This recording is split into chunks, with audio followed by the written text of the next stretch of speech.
We're going to turn now to President Obama, back from his post-election trip to Asia and a little Thanksgiving break. Rearranging his cabinet now a top priority. Big shoes to fill in some powerful jobs.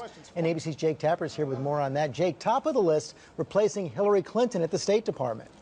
That's right, George. At the beginning of a new game of poker, at the beginning of a president's second term, one shuffles the deck, and President Obama faces some difficult decisions ahead of him.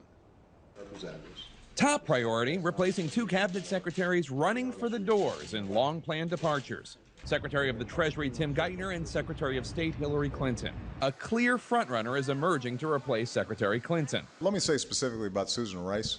She has done exemplary work.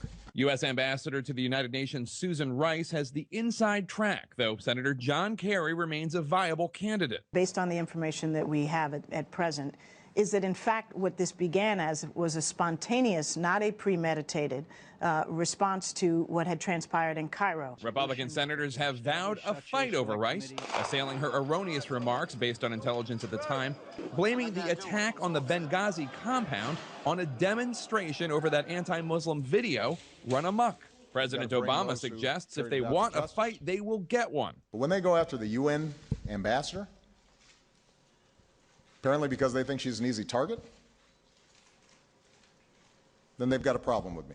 To replace Secretary Geithner at Treasury, White House Chief of Staff Jack Lew is thought to have the edge. The president likes him for his economic expertise and easygoing manner. He's competing with current Treasury officials, but there's also talk of a business CEO type, such as Facebook's Sheryl Sandberg. Defense Secretary Leon Panetta is also planning on leaving. Former Pentagon official Michelle Flournoy would be the first woman Secretary of Defense, but Kerry may have the edge. Right, this is part of America's new defense strategy to bore our enemies to death. And, George, one possible political drawback for picking Senator John Kerry, of course, is that it opens up the Massachusetts Senate seat, once thought to be a reliable Democratic seat, but the election of now former Senator Scott Brown in 2010 says that's not necessarily the case, George. Right, he might run again. And Jake, on the fiscal cliff, the senators I spoke to yesterday on This Week were pretty optimistic about getting a deal, but the staff meeting all last week during that holiday didn't bridge many of the gaps.